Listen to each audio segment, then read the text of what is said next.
പിതാവിന്റെയും പുത്രന്റെയും പരിശുദ്ധാത്മാവിന്റെയും നാമത്തിൽ ആമേൻ.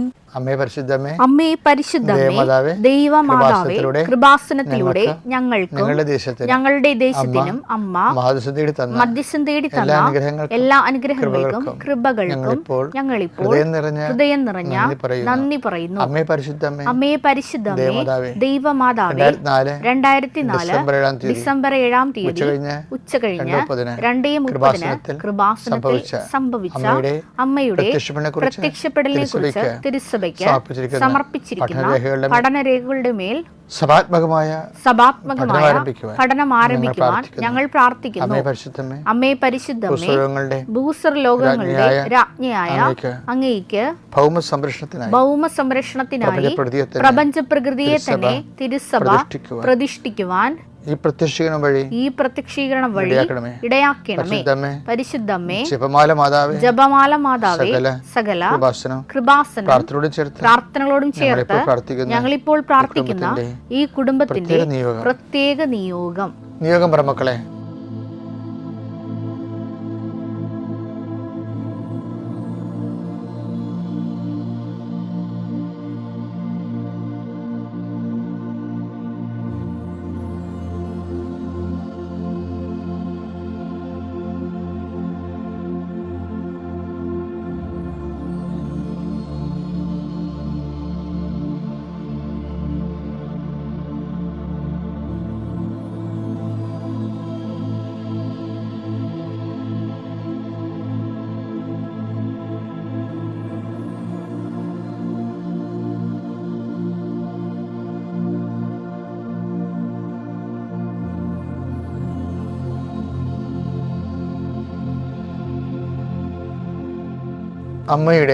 അമ്മയുടെ പ്രത്യക്ഷീകരണത്തിന്റെ ഈ അനുഗ്രഹവേളയിൽ ഞങ്ങൾക്ക് സാധിച്ചു തരുവാൻ കനിയണമേ.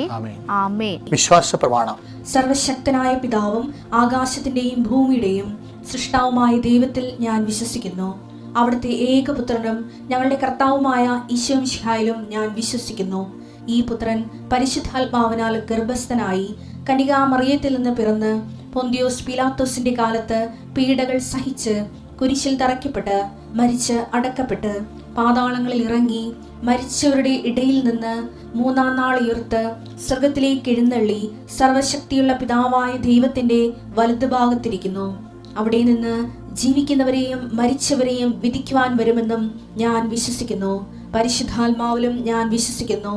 വിശുദ്ധ കത്തോലിക്കാ സഭയിലും പുണ്യവാന്മാരുടെ ഐക്യത്തിലും പാപങ്ങളുടെ മോചനത്തിലും ശരീരത്തിന്റെ ഉയർപ്പിലും നിത്യമായ ജീവിതത്തിലും ഞാൻ വിശ്വസിക്കുന്നു. ആമേൻ.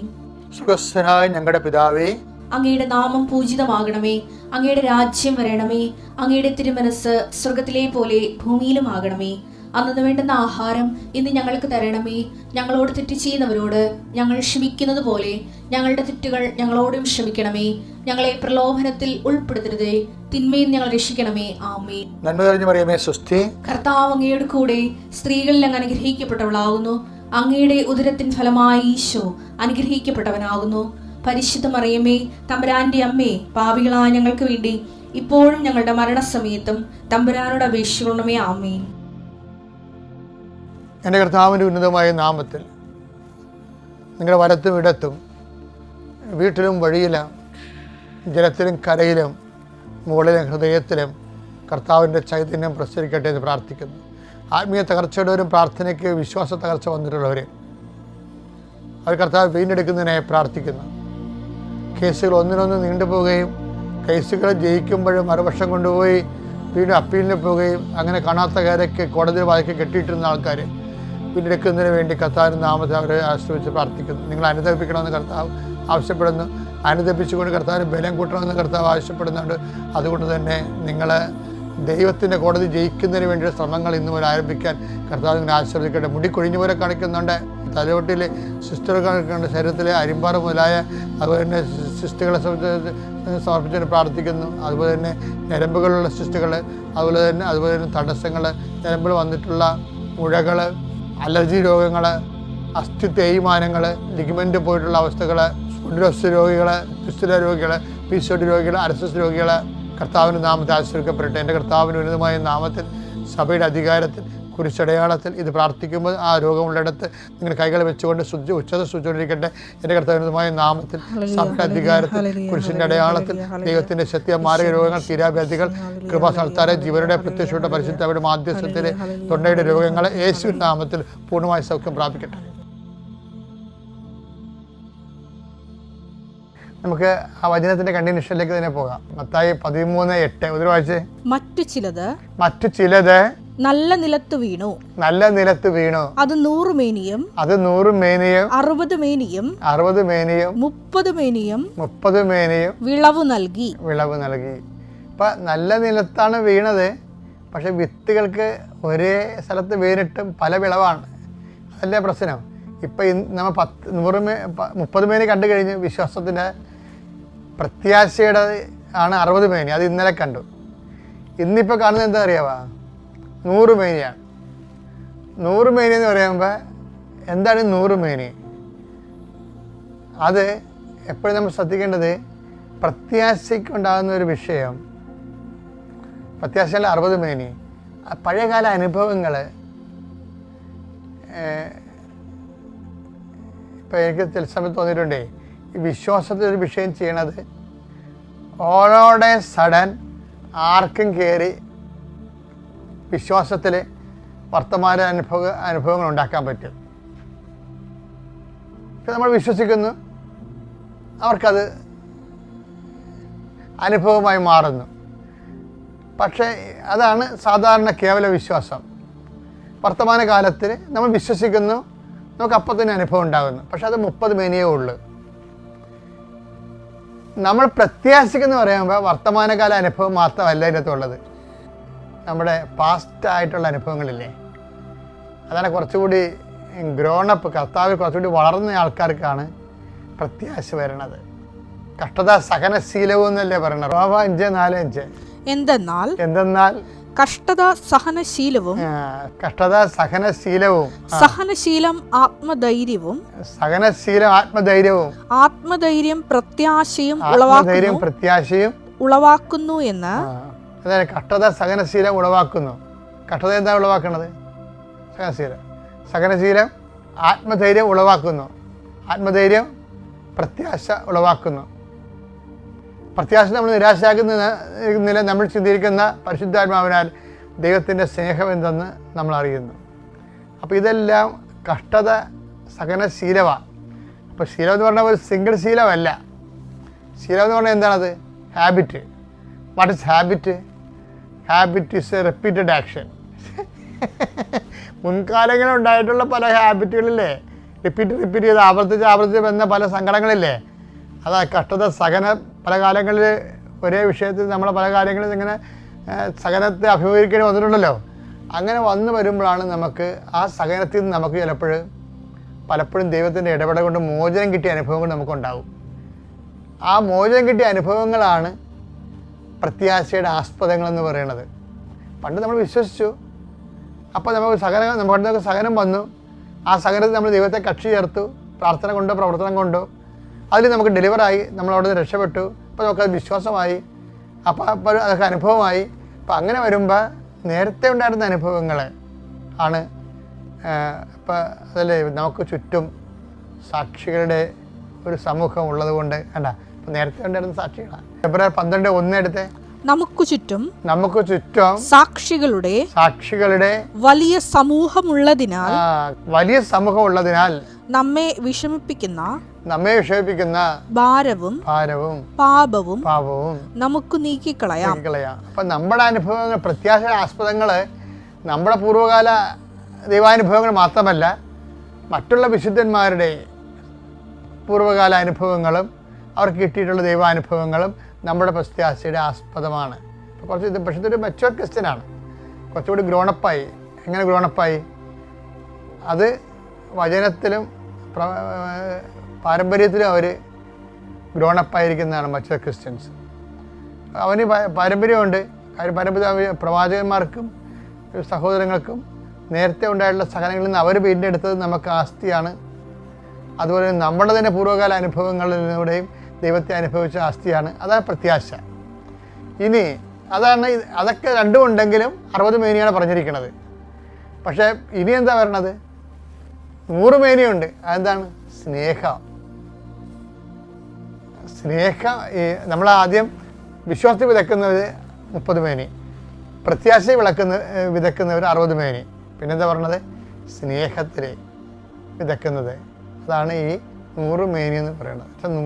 ഒരു കുരുവിട്ട, ഒരു വിത്തിട്ട ഞാറ് കിട്ടുമ്പോൾ 100 വിത്തുകൾ നമുക്ക് കിട്ടും. ഗലാത്യർ 5:6 സ്നേഹത്തിലൂടെ പ്രവർത്തന നിരതമായ വിശ്വാസമാണ് സുപ്രധാനം.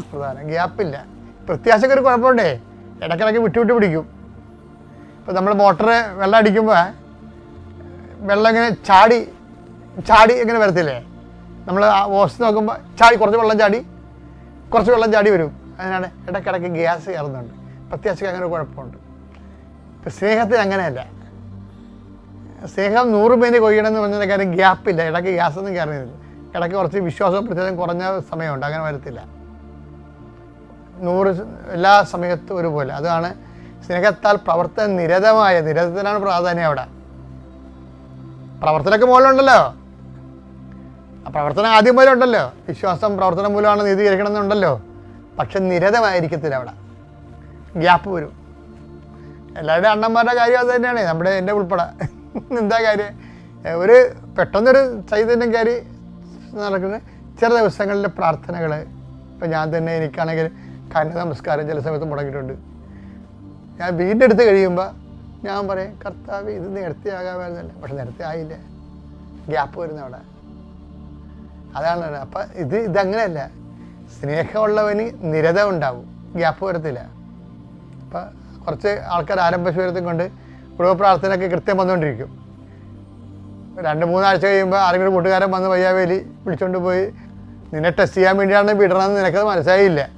പക്ഷെ ആ സമയത്ത് എന്ത് കൊണ്ടുവന്ന് വേണ്ടത്? നമ്മളെ ദൈവം ടെസ്റ്റ് ചെയ്യുമ്പോൾ പരിശുദ്ധാത്മാവ് ഉണ്ടെങ്കിൽ ഭയങ്കര വിജയിലുണ്ടാവും. ഒക്കെ കേൾക്കുക, ഞാൻ പ്രാർത്ഥന കഴിഞ്ഞിട്ട് നിങ്ങൾക്ക് സംസാരിക്കാം, കേൾക്കാം, ഒരു കുഴപ്പമില്ലെന്ന് പറയും. അല്ല ഇത് കേൾക്കണം, ഇത് കേട്ടേ പറയത്തുള്ളൂ, ഇത് ചെറിയൊരു മിഥ്യയുള്ളതൊക്കെ പറയുകയാണ്. നമ്മളെ തട്ടിക്കാൻ വേണ്ടി പിശാച് സ്നേഹത്തിൻ്റെ ചിറകിൽ ധരിച്ചിടുവന്നെ കണ്ടില്ലേ? അതാണ് ഈശോ പറയണത്. ഇവനെ ഒഴിവാക്കണം എന്നുണ്ടെങ്കിൽ ഈ കാര്യത്തിൽ ദൈവത്തോട് നമ്മൾ നേരത്തെ, ഞങ്ങളുടെ ഈ ഫീഡിങ് പ്രയർ നല്ലതാണ്.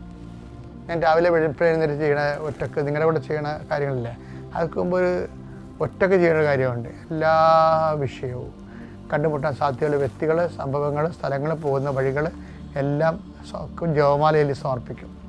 ദൈവത്തിനേക്ക് അപ്പോയിൻമെൻറ്റ് എടുക്കാതെ കയറി വരുന്നവൻ പിശാചാണ്. അപ്പോൾ നമ്മൾ ജോബാണെങ്കിൽ അപ്പോയിൻമെൻറ്റ് എടുത്തേ വരാൻ പറ്റത്തുള്ളൂ. നമ്മൾ നീതിമാനാണെങ്കിൽ ദൈവം പിശാച് പോകാൻ പറയും, നിനക്ക് അപ്പോയിൻമെൻറ്റ് ഉണ്ടോ എന്ന് ചോദിക്കും. അപ്പോൾ പിശാച് പറയും, ഞാൻ അപ്പോയിൻമെൻറ്റിന് വന്നതാണ് അവനൊന്ന് പരീക്ഷിക്കാൻ വേണ്ടി. അപ്പം പരീക്ഷിച്ചു, അവൻ്റെ ജീവൻ്റെ കൈവെക്കരുതെന്ന് പറയും. അപ്പോൾ കണ്ടീഷണൽ അപ്പോയിൻമെൻറ്റാണ് കൊടുക്കുന്നത്. പിശാചിന് കണ്ടീഷണൽ അപ്പോയിൻമെൻറ്റാണ് കൊടുക്കുന്നത്. കാര്യം എന്താണ്? ജോബിന് ദൈവമായിട്ട് അണ്ടർകറന്റ് ഉള്ളതാണ്. അതുകൊണ്ടാണ് സഹനങ്ങളൊക്കെ ഉണ്ടാകാം, പക്ഷേ ദൈവമായിട്ടുള്ള ബന്ധമാണ്. സഹനം ഉണ്ടെങ്കിൽ ബന്ധം ഉണ്ടാകേണ്ട കാര്യമില്ല. സഹനം ഉണ്ടെങ്കിൽ ബന്ധം കൊടുകയല്ലേ വേണ്ടത്, കൊടുകയല്ല ചെയ്യണം സാധാരണ. അപ്പം അതുകൊണ്ട് എപ്പോഴും നമ്മൾ ശ്രദ്ധിക്കേണ്ട കുറച്ച് കാര്യങ്ങളല്ല ഒന്നാണിത്. അപ്പം ഇതേപോലെ സ്നേഹത്താൽ പ്രവർത്തന നിരതമായ വിശ്വാസം, അതാണ് 100 മേനി എന്ന് പറയുന്നത്. 100 മേനി കൊയ്യാൻ നോക്കണം. ഓക്കെ. ഞാൻ കണ്ണൂർ ചെങ്ങോം സെൻറ്റ് സെബാസ്റ്റ്യൻ പള്ളിയുടെ ഭാഗമാണ്. ഞാനൊരു നേഴ്സായിരുന്നു. എനിക്ക് OET എന്നുള്ളത് വലിയൊരു സ്വപ്നം തന്നെയായിരുന്നു. പുറത്തേക്ക് പോയി ജോലി ചെയ്യാൻ വേണ്ടിയിട്ട്. അങ്ങനെ OETക്ക് വേണ്ടിയിട്ട് ഞാൻ പ്രിപ്പയർ ചെയ്യുന്ന സമയത്താണ് കൃപാസന മാതാവിനെക്കുറിച്ചും മാതാവിൻ്റെ അത്ഭുത പ്രവൃത്തികളെക്കുറിച്ചും ഞാൻ അറിയുന്നത്. അങ്ങനെ 2022 മെയ് 28 ഞാനിവിടെ വന്ന് ഉടമ്പടി എടുത്തു. ഉടമ്പടിയിലുള്ള എല്ലാ നിയോഗങ്ങളും എന്നെക്കൊണ്ട് ആവുന്ന രീതിയിൽ ഞാൻ ചെയ്യാനായി ശ്രമിച്ചിരുന്നു. ഞാൻ നേഴ്സായതിനു ശേഷം 2 വർഷം വർക്ക് ചെയ്തു. ആ വർക്ക് ചെയ്ത പൈസ കൊണ്ടാണ് ഞാൻ OET കോച്ചിങ്ങിനായാലും പരീക്ഷയ്ക്കായാലും ഞാൻ റെഡി ആയത്. പക്ഷേ ആദ്യത്തെ എക്സാം ഞാൻ പരീക്ഷ എഴുതിയതെങ്കിലും പാസ്സായില്ല. എനിക്ക് ക്ലബിംഗ് സ്കോർ പോലും ഇല്ലാണ്ട് ഞാൻ ഫെയിലായി. അതെനിക്ക് വളരെയധികം മാനസികമായിട്ട് നല്ല പ്രയാസം ഉണ്ടാക്കി. രണ്ടാമത് ഞാൻ ഒന്നും കൂടി പരീക്ഷ എഴുതാൻ വേണ്ടി തീരുമാനിച്ചു. അതിന് മുമ്പായിട്ട് ഞാൻ ഉടമ്പടി പുതുക്കി. ഉടമ്പടി പുതുക്കിയതിന് ശേഷം ഞാൻ എൻ്റെ കയ്യിലുണ്ടായിരുന്ന പത്രങ്ങളൊക്കെ ഗവൺമെൻറ് ഹോസ്പിറ്റലിലെല്ലാം കൊണ്ടുപോയി കൊടുത്തു. രോഗികളെ കാണുകയും അവർക്ക് കാശ് രൂപമൊക്കെ കൊണ്ടു കൊടുത്തു. എന്നെക്കൊണ്ട് ചെയ്യാൻ പറ്റുന്ന എല്ലാവിധ കാരുണ്യ പ്രവർത്തികളും ഞാൻ ചെയ്തിട്ടുണ്ടായിരുന്നു. ഓരോ ആദ്യത്തെ എക്സാം കഴിഞ്ഞ് രണ്ടാമത്തെ എക്സാമിലോട്ട് റെഡി ആയപ്പോൾ ഞാൻ എന്നിലുള്ള കുറവ് എന്താണെന്ന് ചിന്തിച്ചപ്പോൾ എനിക്ക് മനസ്സിലായി നമ്മളെ തന്നെ സ്വയം വിട്ടുകൊടുക്കാത്തത് കൊണ്ടായിരിക്കും എനിക്ക് പരീക്ഷ പാസ്സാവാത്തതെന്ന് മനസ്സിലായി. അങ്ങനെ രണ്ടാമത്തെ എക്സാം ഞാൻ വളരെയധികം താല്പര്യത്തോടും വളരെയധികം പ്രതീക്ഷയോടും കൂടി എഴുതി. പക്ഷേ രണ്ടാമത്തെ എക്സാം ഞാൻ ഫെയിലായി. ആദ്യത്തെ എക്സാമിൻ്റെ അത്രയും പോലും മാർക്ക് എനിക്ക് രണ്ടാമത്തെ എക്സാമിന് ലഭിച്ചില്ല. അതെനിക്ക് വളരെയധികം മാനസികമായിട്ട് പ്രയാസം ഉണ്ടാക്കി. ഇനി ഞാൻ പരീക്ഷ എഴുതണമെന്നൊരു ചിന്ത പോലും വന്നു. നാട്ടുകാരും വീട്ടുകാരെല്ലാം ചോദിക്കാൻ തുടങ്ങി, ഇനിയും പരീക്ഷ എഴുതാൻ പോവാണോ, ഇനി പഠിക്കണോ, ജോലിക്ക് പോയാൽ പോരെ എന്നൊക്കെ എല്ലാവരും എന്നോട് ചോദിച്ചു. പിന്നെ ഞാൻ ഉടമ്പടിയിലിരിക്കെ തന്നെ മൂന്നാമതായിട്ട് ഒന്നും കൂടി എഴുതാമെന്ന് തീരുമാനിച്ചു. അപ്പോഴും ഞാൻ മാതാവിൻ്റെ എല്ലാ പ്രാർത്ഥനകളും നന്നായി ഫോളോ ചെയ്യുന്നുണ്ടായിരുന്നു. ആ ഒരു ധൈര്യം എനിക്ക് ലഭിച്ചു. മൂന്നാമതായിട്ട് ഞാൻ പരീക്ഷ എഴുതാൻ തീരുമാനിച്ചു. എൻ്റെ അക്കൗണ്ടിൽ കറക്റ്റായിട്ട് മൂന്നാമത്തെ ഒരു എക്സാമിനുള്ള പൈസ മാത്രമേ ഉണ്ടായിരുന്നുള്ളൂ. അങ്ങനെ ഞാൻ പരീക്ഷയ്ക്കായി പോയി. ഡിസംബർ 17 ഞാൻ ഡേറ്റ് എടുത്തു, പരീക്ഷ എഴുതി. പരീക്ഷ ഹാളിലോട്ട് ചെല്ലുമ്പോൾ തന്നെ എനിക്ക് ഓരോരോ മാതാവിൻ്റെ സാന്നിധ്യം അനുഭവപ്പെടുന്നുണ്ടായിരുന്നു. മാതാവിൻ്റെ ഫോട്ടോ ഞാൻ കണ്ടു. പിന്നെ റൈറ്റിങ്ങിനാണെങ്കിലും എനിക്ക് വന്ന ടാസ്ക് ഫസ്റ്റ് എക്സാമിന് എനിക്ക് ലഭിച്ച അതേ ടാസ്ക് തന്നെയാണ് റൈറ്റിങ്ങിന് എനിക്ക് വന്നത്. അങ്ങനെ ഇതുവരെ വന്നിട്ടുണ്ടോ എന്ന് എനിക്ക് അറിയത്തില്ല. അതെനിക്കൊരു വലിയ അത്ഭുതമായിട്ട് തോന്നി. പിന്നെ സ്പീക്കിങ്ങിന് കയറുമ്പോൾ ആണെങ്കിലും എപ്പോഴും എന്നോട് ടീച്ചേഴ്സ് പറയുക, സ്പീക്കിങ്ങിന് നിൻ്റെ ടോൺ ശരിയാക്കാൻ മതി, ബാക്കിയെല്ലാം ഓക്കെ ആണെന്നാണ് പറയാറ്. പക്ഷേ എനിക്കങ്ങനെ ടോൺ നന്നായിട്ട് ആക്കാൻ വേണ്ടി സാധിക്കുന്നുണ്ടായിരുന്നില്ല. പക്ഷേ ഇന്ന് എക്സാം ഹോളിൽ കയറുമ്പോൾ ഞാൻ എൻ്റെ ഇൻ്റർലോക്കേറ്ററിൻ്റെ അടുത്ത് കുട്ടികളൊക്കെ ആക്ഷൻ സോങ് പാടുന്ന പോലെ സ്പീക്ക് ചെയ്തുകൊണ്ടിരുന്നത്. അപ്പോൾ അത് കഴിഞ്ഞിട്ട് ഇറങ്ങിയപ്പോൾ എനിക്ക് തോന്നി, ഞാൻ എന്തുകൊണ്ട് അങ്ങനെ സ്പീക്ക് ചെയ്ത് എനിക്ക് നല്ല മാർക്ക് കിട്ടുമായിരിക്കും, അവർക്ക് നെഗറ്റീവായിട്ട് തോന്നുമെന്നൊക്കെ ചിന്തിച്ചു. പക്ഷേ റിസൾട്ട് വന്നപ്പോൾ റൈറ്റിങ്ങിന് 270 മാർക്ക് എനിക്ക് എപ്പോഴും കിട്ടുന്നുണ്ടായിരുന്നുള്ളൂ. അതെപ്പോഴും സി ഗ്രേഡാണ്. അതിൽ നിന്നെല്ലാം 400 മാർക്ക് നൽകി എനിക്ക് മാതാവ് അനുഗ്രഹം നൽകി. അതുകൂടാണ്ട് സ്പീക്കിങ്ങിന് എനിക്ക് എപ്പോഴും 340 നിന്നിരുന്നത്, അതെനിക്ക് 450 ആക്കി മാതാവ് തന്നു. എ ഗ്രേഡാണത്. അങ്ങനെ എനിക്ക് അയർലൻഡ് സ്കോർ നൽകി അമ്മ മാതാവ് എന്നെ അനുഗ്രഹിച്ചു. പക്ഷേ എനിക്ക് UK പോകാനായിരുന്നു ആഗ്രഹം. ആ സമയം തന്നെ ഒരു പുതിയ റൂള് വന്നു. നിങ്ങൾക്ക് ആദ്യത്തെ എക്സാമിൻ്റെ റൈറ്റിങ്ങിന് സി ഗ്രേഡുള്ള ഏതെങ്കിലും സ്കോർ കാർഡ് ഉണ്ടെങ്കിൽ അത് വെച്ച് ക്ലബ് ചെയ്യുക, അതായത് UK സ്കോർ ആവുന്നു. അങ്ങനെ ഞാൻ എൻ്റെ ആദ്യത്തെ എക്സാമുമായിട്ട് ക്ലബ് ചെയ്ത് UK സ്കോർ ആക്കി. ഇപ്പോൾ അതിൻ്റെ പ്രോസസ്സിങ് സ്റ്റാർട്ട് ചെയ്തു. അങ്ങനെ എൻ്റെ പ്രോസസ്സിങ്ങിൽ പിന്നെ ഉള്ള ഇപ്പം നല്ലൊരു ഏജൻസി കിട്ടാൻ വേണ്ടി അമ്മയോട് പ്രാർത്ഥിച്ചു. അമ്മ മാതാവ് ഒരു നല്ല ഏജൻസിനെ തന്നെ എനിക്ക് കാണിച്ചു തന്നു. പിന്നെ CBT എക്സാം ഒക്കെ കോച്ചിങ് ഒന്നും കൂടാണ്ട് തന്നെ എഴുതി ഫസ്റ്റ് അറ്റംപ്റ്റ് തന്നെ പാസ്സാക്കി തന്നു. ഇൻ്റർവ്യൂ എല്ലാം എളുപ്പമായിരുന്നു. ഫസ്റ്റ് അറ്റംപ്റ്റ് തന്നെ പാസ്സായി. കഴിഞ്ഞ ആഴ്ച എൻ്റെ വിസ വന്നു. ഞാൻ ഈ മാസം പകുതിയോട് കൂടെ UK പോവുകയാണ്. ഇത്രത്തോളം അനുഗ്രഹം നൽകി അമ്മ മാതാവിനെ അനുഗ്രഹിച്ചതിനോർത്ത് അമ്മ മാതാവിന് 1000 നന്ദി, എൻ്റെ ഈശോയ്ക്കും 1000 നന്ദി. എൻ്റെ സ്ഥലം മാനന്തവാടി, വയനാടാണ്. ഞാൻ ഉടമ്പടി എടുത്തിട്ട് 19 ഉടമ്പടി എടുത്തതാണ്. പിന്നെ കൊറോണയൊക്കെ വന്നതുകൊണ്ട് പിന്നെ ഇങ്ങോട്ട് വന്നില്ല.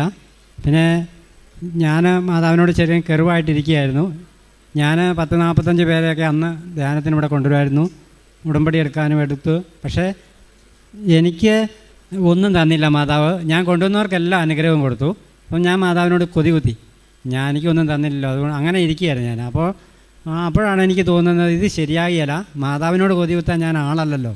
അതുകൊണ്ട് ഞാൻ കൃപാസനത്തിൽ പോകണമെന്ന് ഓർത്ത് ഞാൻ ജനുവരി 30 ഇവിടെ വന്ന് ഉടമ്പടി പുതുക്കി കഴിഞ്ഞപ്പം പുതുക്കാൻ വന്നപ്പോൾ ജോസഫച്ചൻ ഇവിടെ ഇല്ലയെന്ന് അറിഞ്ഞപ്പോൾ എനിക്ക് ഭയങ്കര അസ്വസ്ഥത. അസ്വസ്ഥത ഉണ്ടാകാൻ കാരണമുണ്ട്. എനിക്ക് ബാങ്കിൽ ഒരു 5 ലക്ഷം രൂപ ലോണ് ഓവർഡ്രായി ജപ്തിയായ അവസ്ഥയിലായിരുന്നു. അപ്പോൾ അവർ നടപടി സ്വീകരിക്കുമെന്ന് പറഞ്ഞപ്പോൾ എനിക്ക് ആ ബേജാറായി. ഞാൻ മാതാവിൻ്റെ അടുത്ത് ഇവിടെ വന്നപ്പം ജോസഫച്ചനും ഇല്ല. അപ്പോൾ എന്നെ മാതാവ് പുറത്തെ ആയിരിക്കുന്ന രൂപത്തിൻ്റെ അങ്ങോട്ട് എന്നെ ആകർഷിച്ചു. ഞാൻ അവിടെ കയറി നിന്ന് എൻ്റെ ബാങ്കിൻ്റെ പാസ്ബുക്കും നോട്ടീസൊക്കെ കൂടെ ആ മാതാവിൻ്റെ ഫ്രെയിം ചെയ്ത രൂപത്തിൽ ഇങ്ങനെ വെച്ച് പ്രാർത്ഥിച്ചു കഴിഞ്ഞപ്പോൾ എനിക്ക് എന്തെന്നില്ലാത്തൊരു സമാധാനവും ശാന്തി. അപ്പോൾ എനിക്ക് തോന്നി, അച്ഛനില്ലെങ്കിലും മാതാവുണ്ടല്ലോ, മാതാവാണല്ലോ എല്ലാത്തിനും ഉടയവൻ. അതുകൊണ്ട് മാതാവ് ഈശോ ഉണ്ടെങ്കിൽ എനിക്ക് പിന്നെ എന്നാ വേണ്ടതെന്നുള്ളൊരു സമാധാനമാണ്. അപ്പോൾ ഞാനവിടെ നിന്ന് അപ്പോൾ എനിക്ക് നല്ല മുല്ലപ്പൂവിൻ്റെ മണം വരാൻ തുടങ്ങി. ഞാനവിടുത്തെ ആരുടെയും തലയിലുള്ളതായിരിക്കും എന്നിട്ട് ഞാനവിടെ പൊക്കമുള്ളതുകൊണ്ട് ഇങ്ങനെ എല്ലാവരെയും നോക്കിയപ്പോൾ ആരുടെയും തലയിൽ പോവില്ല, എനിക്ക് നല്ല മണം വരുന്നുണ്ട് താനും. അപ്പോൾ ഞാൻ മാതാവിനോട് ചോദിച്ചു, നീ ഇവിടെ ഉണ്ടല്ലേ, നീ ഉണ്ടെങ്കിൽ പിന്നെ എനിക്ക് എന്നാ വേണ്ടേ, നീ എനിക്ക് അടയാളം തന്നല്ലോ എന്ന്. എനിക്ക് ഭയങ്കര സന്തോഷം വന്നു. അപ്പോൾ ഞാൻ അവിടുന്ന് അങ്ങനെ നട ഇറങ്ങി കഴിഞ്ഞപ്പം മാതാവിനോട് പറയുകയാണ്, നീ പോയി കുംസാരിക്ക്, നീ പാപമെല്ലാം ഏറ്റു പറയേ, നീ ഇങ്ങനെ പോയാൽ ശരിയാകുകയില്ല എന്നുള്ളത് തോന്നല. അപ്പോൾ ഞാൻ ഇനി വേഗം കുംസാരിക്കാനായിട്ട് ഇങ്ങോട്ട് ഇറങ്ങി വന്നപ്പോൾ ഒരു വാളണ്ടിയേഴ്സിനെ കണ്ടു. ഞാൻ ചോദിച്ചു, ബ്രദറെ എവിടെയാണ് കുംസാരിക്കേണ്ടത്? അതല്ലേ ബോർഡ്. അപ്പം ഞാൻ ചോദിച്ചു അതിലേ എങ്ങോട്ട് പോകും? അപ്പോൾ ബ്രദർ എന്നോട് പറഞ്ഞു ഇതിലേ എങ്ങനെ പോയി അങ്ങനെ അവിടെ ചെന്നാൽ മതി. ഞാൻ സമയം നോക്കുമ്പോൾ 1:30 ഞാൻ വേഗം ഓടി. ഈശോ പറഞ്ഞത് കേൾക്കണമല്ലോ. ഞാൻ വേഗം ചെന്നു. അച്ഛൻ ഞാൻ ചെന്നത് കണ്ട അച്ഛൻ ഇങ്ങനെ ഏറ്റു നോക്കുക എത്ര പേരുണ്ട്. അപ്പോൾ എനിക്ക് അച്ഛൻ ഞാനും കൂടെ ഉണ്ടെന്ന് പറഞ്ഞു. അപ്പോൾ അച്ഛൻ എന്നെയും കൂടെ സംസാരിച്ചിട്ട് സംസാരിപ്പിച്ചിട്ട് അച്ഛൻ ഏറ്റുപോയി. എനിക്ക് അച്ഛനില്ലെങ്കിലും ഭയങ്കര സന്തോഷമായിരുന്നു. ഞാൻ ഇനി ലോണൊന്നും ഒരു പ്രശ്നമല്ല എന്നുള്ള ഭാവത്തിൽ ഞാൻ വീട്ടിൽ ചെന്നു. ഞാൻ വീട്ടിൽ ചെന്നിട്ട് എൻ്റെ ഒരു വർഷമായിട്ടുള്ള ആ ഒരു കൂട്ടുകാരൻ എന്നെ വിളിക്കുന്നു, ജോയിച്ചേട്ടൻ എവിടെയാണ് ഉള്ളതെന്ന് ചോദിച്ചു. അപ്പോൾ ഞാൻ പറഞ്ഞു ഞാനിവിടെയുണ്ട്, എന്നാടാന്ന് ചോദിച്ചു. അപ്പോൾ പറഞ്ഞു ജോയിച്ചേട്ടൻ്റെ ലോണ് എത്രയുണ്ടെന്ന് ബാങ്കിൽ പോയി ചോദിക്കണം, ഓൾറെഡി ആ ലോണല്ലേ. ഞാൻ പറഞ്ഞു ശരിയെന്ന് പറഞ്ഞു. ഞാൻ അന്നേരം ഒരു ഓട്ടോറിക്ഷ വിളിച്ചു വേഗം ബാങ്കിൽ പോയി. മാനന്തവാടി ടൗണിലാണ് കാനറ ബാങ്കിൽ ചെന്ന് സാറേ ഇങ്ങനെ എൻ്റെ ലോണിങ് അടയ്ക്കാൽ എത്ര എനിക്ക് ഇളച്ച് തരും എന്ന് ചോദിച്ചു. അപ്പോൾ സാറ് എല്ലായിടത്തും നോക്കിയിട്ട് പറഞ്ഞു ജോണിയേട്ടനൊന്നും പേടിക്കണ്ട, ജോണിയേട്ടന് ഇളച്ച് 70,000 രൂപ ഇളച്ച് തരാമെന്ന് പറഞ്ഞു. അപ്പോൾ 4,70,000 രൂപ ലോണുണ്ട്. അപ്പോൾ ഞാൻ 3 ലക്ഷം പലിശ അടച്ചതാണ്. എന്നിട്ടാണ് പിന്നെ ഓവർഡേ ആയതുകൊണ്ട് ഇങ്ങനെ കയറി 4,70,000 ഉണ്ടെന്ന് പറഞ്ഞു. അപ്പോൾ ഞാനൊന്നും മടിച്ചില്ല, സാറ് അതൊന്ന് ബുക്കേൽ എഴുതി തരുമോയെന്ന് ചോദിച്ചു. അപ്പോൾ എന്നോട് ഷാജി എന്ന് പറഞ്ഞാൽ മാമൻ പറഞ്ഞായിരുന്നു വാക്കാ പറഞ്ഞാൽ പോരാ, ബുക്കേൽ എഴുതി മേടിക്കണമെന്ന്, അല്ല ഇവർ കാല് വരുമെന്ന്. അപ്പോൾ ഞാൻ പറഞ്ഞു സാറേ എനിക്ക് മറവി കൊള്ളില്ല, അതുകൊണ്ട് ഈ ബുക്കേലൊന്ന് എഴുതി തരുമോയെന്ന് ചോദിച്ചു. സാർ പറഞ്ഞു എഴുതി തരാം, സീല് വേണമെന്ന്. ഞാൻ സീലൊന്നും വേണ്ട, എഴുതി തന്നാൽ മതി എന്ന് പറഞ്ഞു. അപ്പോൾ സാർ എഴുതി തന്നു. 70,000 കുറച്ച് തരും, 4 ലക്ഷം അടക്കണം, നാളെ അടയ്ക്കുമല്ലേ എന്ന് ചോദിച്ചു. ഞാൻ പറഞ്ഞു നാളെ അടയ്ക്കാമെന്ന് പറഞ്ഞു. അപ്പോൾ ഈ മനസ്സിനൊരു സന്തോഷം. എന്തൊക്കെ പറഞ്ഞാലും കർത്താവ് എനിക്ക് അപ്പോൾ ഒരു വചനം തന്നു. കർത്താവാണ് ഇപ്പോഴും ഈശോ അതാ തന്നെ, കർത്താവാണ്. സങ്കീർത്തനം 23, കർത്താവാണ് എൻ്റെ ഇടയൻ, എനിക്കൊന്നിനും കുറവുണ്ടാകുകയില്ല. പച്ചയായ പുൽത്തകടിൽ അവിടുന്ന് എനിക്ക് വിശ്രമം വരളുന്നു, പ്രശാന്തമായ ജലാശയത്തിലേക്ക് അവിടുന്ന് എന്നെ നയിക്കുന്നു. മരണത്തിൻ്റെ നിഴൽ വീണ താഴ്വരയിലൂടെയാണ് ഞാൻ നടന്നെങ്കിലും അവിടുന്ന് എന്നെ പൊള്ളാതെ കാത്തുകൊള്ളുന്നു. എനിക്ക് അത് മതി. ഈശോയുടെ ആ വൻ കൃപ, മാതാവിൻ്റെ കൃപാസന മാതാവിനോട് കൊതിയുത്തിയതിന് ഞാൻ മാപ്പ് ചോദിക്കുന്നു. എനിക്ക് എൻ്റെ കളിപ്പിള്ളയല്ലല്ലോ മാതാവ്, ഞാൻ കൊതികുത്താനുള്ള ആളല്ല. പക്ഷേ എൻ്റെ ആ ദുർവാശി അതുകൊണ്ടായിരിക്കും എനിക്ക് അങ്ങനെ തോന്നിയത്. പക്ഷേ മാതാവ് എനിക്ക് ഭയങ്കര അത്ഭുതം. ഇന്നത്തെ കാലത്ത് 1000 രൂപ ആരും തരികയില്ല. ഒരു ഡോക്യുമെൻ്ററി ഞാൻ ലോൺ അടച്ചു കഴിഞ്ഞിട്ട് അവരെനിക്ക് ആധാരം തിരിച്ചു തന്നപ്പോൾ ഞാൻ ആ മകനോട് പറഞ്ഞു, ഷാജി നിനക്ക് ഞാൻ ഈ ആധാരം തരാം, നീ ആധാരം അവിടെ വെച്ചോ ഒരു ഉറപ്പിന് എന്ന് പറഞ്ഞപ്പോൾ ആ മകനോട് പറയുക, ജോയിച്ചേട്ടൻ്റെ ഈട് കണ്ടിട്ടോ സ്വർണം കണ്ടിട്ടോ അല്ലേ, ജോയിച്ചേട്ടൻ്റെ ആധാരം കണ്ടിട്ടല്ല ഞാൻ പൈസ തന്നേ. എന്നോട് ശക്തമായി മാതാവും ഈശോയും തോമാശ്ലീഹായും കൂടെ പറഞ്ഞിട്ടാണ്, 3 പേര് പറഞ്ഞിട്ടാണ് ഞാൻ പൈസ തന്നതെന്ന്. അപ്പോൾ മാതാവും ഈശോയും തോമാശ്ലീഹ, പുള്ളി തോമാശ്ലീഹയുടെ ഭക്തനാണ്, അതുകൊണ്ട് എന്നോട് അങ്ങനെ പറഞ്ഞത്. അപ്പോൾ എനിക്ക് എന്തെന്നില്ലാത്ത ആനന്ദം. ഇന്നത്തെ കാലത്ത് ഒരു 1000 രൂപ ആരും തരിക, ഞാനും കൊടുക്കൂലാത്ത. പക്ഷേ ഒരു രേഖയില്ലാണ്ടാണ് എനിക്ക് 4 ലക്ഷം രൂപ എന്ന്. അപ്പോൾ ഇന്നാളെ എൻ്റെ ഒരു സ്ഥലം വയ്ക്കണം. അപ്പം ഞാൻ ഷാജിയോട് പറഞ്ഞു സെൻറ്റിന് 3 ലക്ഷം പറയുന്നുണ്ട്, ഞാൻ സ്ഥലം കൊടുക്കട്ടെ. അപ്പോൾ അവനോട് പറയാം, ജോയിച്ചേട്ടൻ എന്തിനാ പേടിക്കുന്നത്, 1 വർഷമില്ലേ ഞാൻ തന്നിട്ട്, പലിശ ഇല്ലാത്ത ലോണല്ലേ തന്നേക്കുന്നത്, പിന്നെ എന്തിനാ പേടിക്കുന്നതെന്ന്. അപ്പോൾ ഷാജിനോട് പറഞ്ഞു അതിലും നല്ല വിലയാണ് സ്ഥലത്തിന് കിട്ടും, അതുകൊണ്ട് അന്നേരം വിറ്റാൽ മതി എന്ന് പറഞ്ഞു. അങ്ങനെ ആരെങ്കിലും പറയുമോ, എത്രയും വേഗം പൈസ മേടിച്ചെടുക്കാനല്ലേ നോക്കുള്ളൂ. പക്ഷേ മാതാവാണ് അവിടെ ഇടപെട്ടത്. പരിശുദ്ധ കന്യാമറിയത്തിൻ്റെ ഈ പുണ്യമായ സ്ഥലത്ത് വന്ന് കയറി നിൽക്കാൻ യോഗ്യതയൊന്നും എനിക്കില്ല. പക്ഷേ മാതാവ് എന്നെ ഓരോ നിമിഷവും ഇപ്പം കൈയ്യടത്തുക. നിങ്ങൾ പറഞ്ഞാൽ വിശ്വസിക്കുകയില്ല. ഞാൻ മാതാവിനോട് പറഞ്ഞു, മാതാവ് എനിക്ക് കൃപാസനത്തിൽ പോകണം, സാക്ഷ്യം പറയണം, എനിക്ക് മാതാവ് തന്ന അനുഗ്രഹം എല്ലാവരോടും വിളിച്ചു പറയണം. ഞാൻ ആ നാട്ടിലുള്ള കുറേ പേരോട് പറഞ്ഞു, ഇങ്ങോട്ട് പോന്നപ്പം ബസ്സിലിരുന്നവരോടൊക്കെ പറഞ്ഞു, ഇങ്ങനെ എനിക്കൊരു ലോട്ടറി അടിച്ചെന്നാണ് ഞാൻ പറഞ്ഞത്. എനിക്കൊരു ലോട്ടറി അടിച്ചു. കാരണം വെച്ചാൽ ഞാൻ ലോട്ടറി എടുക്കാത്തവനാണ്, പക്ഷേ എനിക്ക് ലോട്ടറി അടിച്ചു. ഭയങ്കര അത്ഭുതമാണ്. എനിക്ക് തന്നെ സന്തോഷം കൊണ്ടാണ് കേട്ടോ കണ്ണീര് വരുന്നത്, അല്ലാണ്ട് വിഷമം കൊണ്ടൊന്നുമല്ല. അത്ര സന്തോഷമാണ് എനിക്ക്, പറഞ്ഞറിയിക്കാൻ പറ്റിയല്ലാത്ത സന്തോഷമാണ്. അപ്പം ഞാനിങ്ങോട്ട് പോരാൻ എനിക്ക് വണ്ടിക്കൂലിക്ക് പൈസ ഇല്ല, ഒരു വിഷമ ചിന്തയാണ്. അപ്പോൾ ഞാൻ മാതാവിനോട് പറഞ്ഞു, മാതാവേ നീ എന്ത് ചോദിച്ചാലും തരുമെന്ന് എനിക്ക് ഉറപ്പറിയാം, എനിക്കൊരു 10,000 രൂപ വേണം. ചോദിച്ചു വെച്ചിട്ട് മുഴുപ്പില്ല തന്നെ ചോദിച്ചത് 10,000 രൂപ വേണമെന്ന്. അപ്പം മാതാവ് 2-3 ദിവസം മുമ്പ് എനിക്ക് 10,000 രൂപ ഒരു സഹോദരൻ കൂടി എന്നോട് പറയാം, ചോദിച്ചേട്ടന് ഇഷ്ടമുള്ളപ്പം തന്നാൽ മതിയെന്ന്. ഉണ്ടോ, പിന്നെയും തരുക. എന്നെ തന്ന് തോപ്പിക്കാൻ പോവുക പുള്ളിക്കാരത്തി. അതാണ് മാതാവിൻ്റെ കൃപ. എനിക്ക് ഇങ്ങനെ പറഞ്ഞാൽ മതിയാവില്ല. കാരണം വെച്ചാൽ എനിക്ക് എന്താ ആവശ്യമെന്ന് അവിടെ നിന്ന് അറിയാം.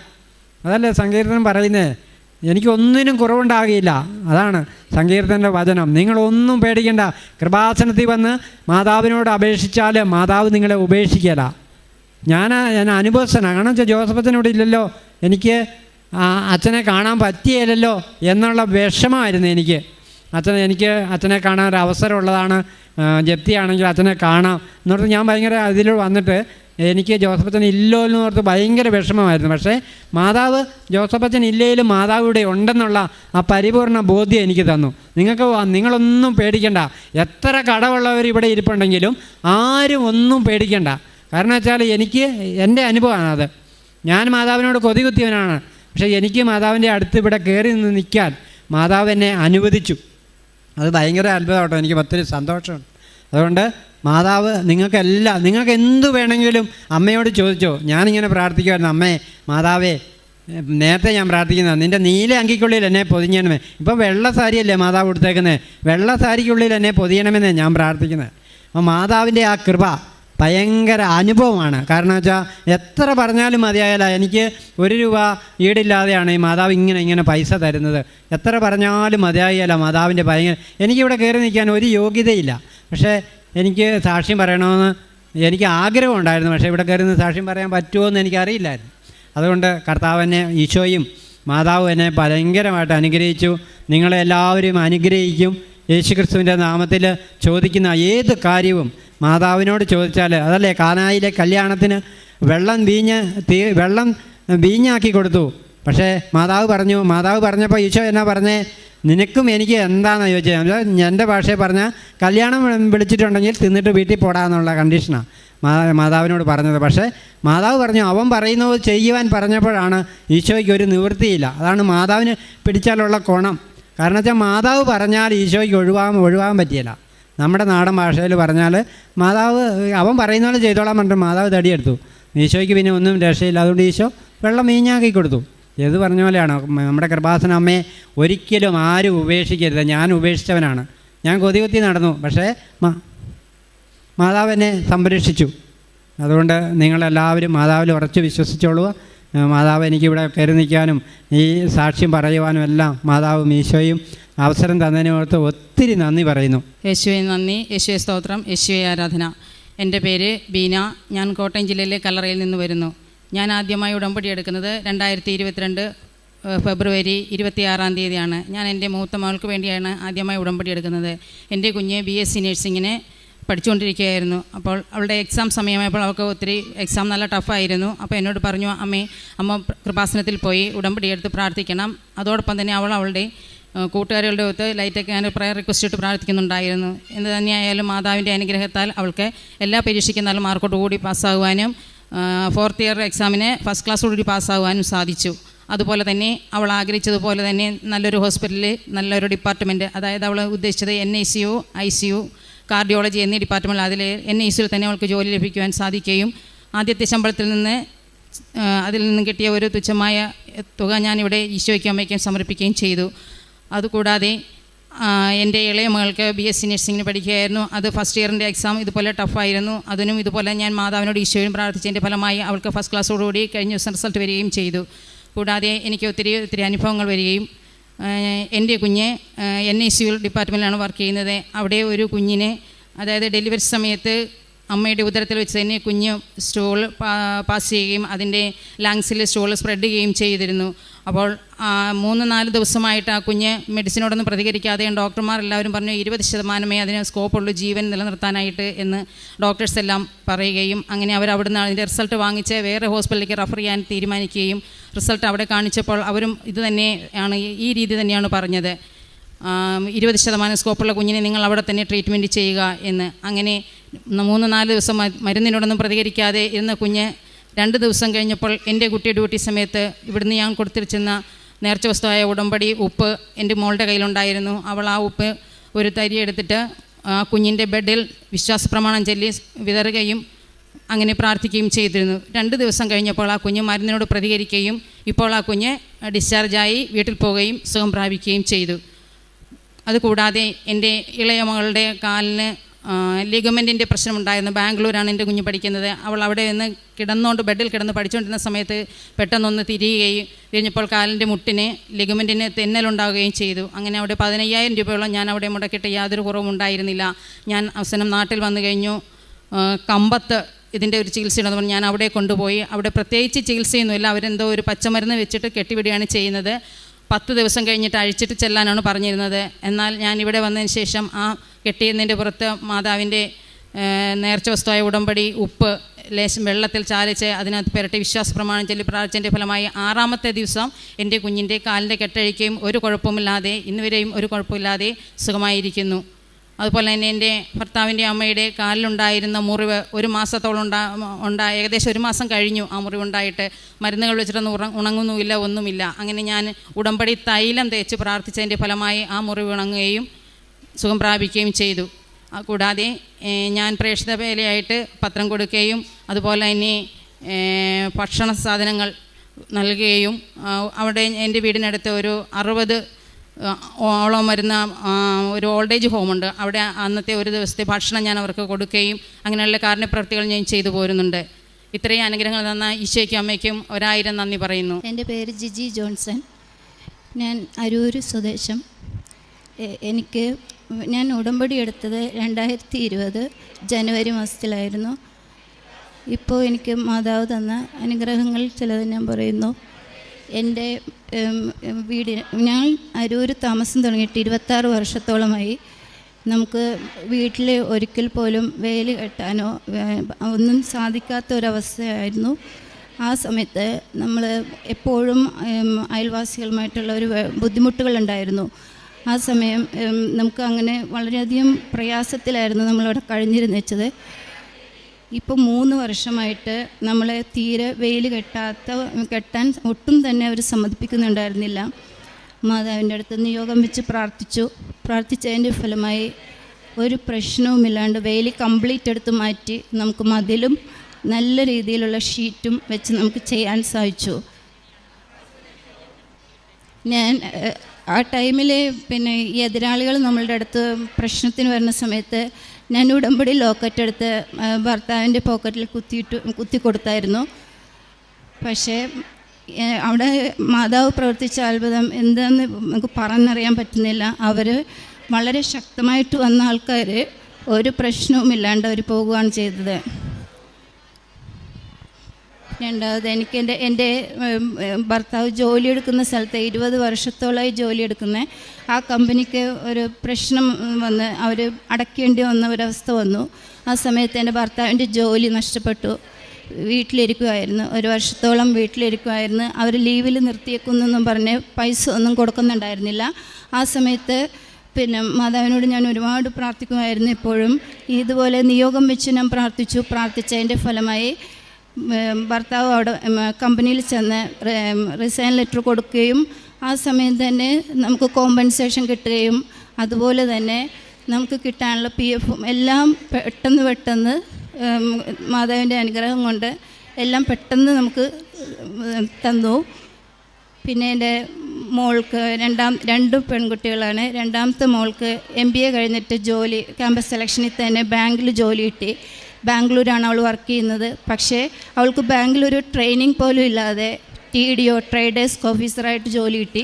ആ സമയം അവൾക്ക് വളരെയധികം പ്രയാസമായിട്ടാണ് ആ ജോലി അവൾ ഒന്നും അറിയാൻ പാടില്ല. അതുകൊണ്ട് അവൾ വളരെ വിഷമിച്ചാണ് ആ ജോലിയിൽ കണ്ടിന്യൂ ചെയ്തുകൊണ്ടിരുന്നത്.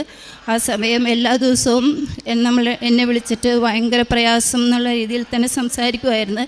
കുറേയൊക്കെ നമ്മൾ പ്രാർത്ഥിക്കാൻ പറയുകയും എല്ലാം പറഞ്ഞെങ്കിലും പക്ഷേ മകളുടെ പ്രയാസം കണ്ടപ്പോൾ തിരിച്ചു പോകുന്നുള്ളൂ, പ്രശ്നമില്ല എന്നുള്ള രീതിയിൽ നമ്മൾ സംസാരിച്ചു. പക്ഷേ ഇതും ഞാൻ മാതാവിൻ്റെ അടുത്ത് നിയോഗം വെച്ച് പ്രാർത്ഥിച്ചു. ഉടമ്പടിയിൽ ഞാനത് എഴുതിയിട്ടുകയും ചെയ്തു. പക്ഷേ ഇപ്പോൾ എൻ്റെ മകൾ എപ്പോൾ വിളിച്ചാലും ഈ പറയുന്നത് വളരെ ഈസി ആയിട്ട് എനിക്ക് ചെയ്യാൻ സാധിക്കുന്നു. ഇനി എനിക്ക് വേറെ കമ്പനിയിൽ പോകണമെന്നുമില്ല, ഇവിടെ തന്നെ കണ്ടിന്യൂ ചെയ്യാൻ തന്നെ ഞാൻ തീരുമാനിച്ചു. പക്ഷേ എനിക്ക് നന്നായിട്ട് ചെയ്യാൻ സാധിക്കുന്നു എന്നുള്ള ഒരു റിപ്പോർട്ടാണ് ഇന്നലെ വരെ വിളിച്ചപ്പോഴും മകൾ പറയുന്നത്. പിന്നെ എൻ്റെ മൂത്ത മോൾക്ക് വിവാഹം ആലോചിക്കുന്നുണ്ടായിരുന്നു. ഏതൊരു കാര്യം വരുമ്പോഴും വേണ്ട എന്നും പറഞ്ഞുകൊണ്ട് എല്ലാം ഒഴിവാക്കിക്കൊണ്ടിരിക്കുമായിരുന്നു. ആ സമയം പിന്നെ മാതാവിൻ്റെ അടുത്ത് ഉടമ്പടിയിലെ ഞാനിതും എഴുതിയിട്ടിരുന്നു. പ്രാർത്ഥിച്ചതിൻ്റെ ഫലമായി നല്ലൊരു കുടുംബത്തിൽ നിന്ന് നല്ലൊരു പയ്യൻ്റെ വിവാഹാലോചന വരികയും ഞാൻ മകളെയും കൊണ്ട് ഇവിടെ അച്ഛനെ കാണാൻ വേണ്ടി വന്ന് അച്ഛൻ തലക്കുടിച്ച് പ്രാർത്ഥിച്ച ടൈമിൽ അച്ഛൻ പറഞ്ഞു 28 ദിവസത്തിനകം വിവാഹം ഭംഗിയായിട്ട് നടക്കും എന്നുള്ള രീതിയിൽ അച്ഛൻ എന്നോട് സംസാരിച്ചു. മകളെ തലക്കുടിച്ച് പ്രാർത്ഥിക്കുകയും ചെയ്തു. അടുത്ത ദിവസം തുടങ്ങി മകൾക്ക് ആ വിവാഹത്തിൻ്റെ കാര്യം പറയുമ്പോൾ അങ്ങനെ ഒരു വെറുപ്പ് പറയുന്നില്ല. വളരെ ഈസി ആയിട്ടുള്ള ഒരു ഇതാണ് നമ്മൾ കണ്ടത് അവളിൽ. അങ്ങനെ ഒരു നല്ലൊരു കാര്യം വന്നു. ആ കാര്യം അവൾ സമ്മതിക്കുകയും ഇപ്പോൾ വിവാഹം ഓഗസ്റ്റ് മാസത്തിലേക്ക് ഉറപ്പിക്കുകയും ചെയ്തു. ഇതും അമ്മ തന്ന ഏറ്റവും വലിയൊരു അനുഗ്രഹമാണ്.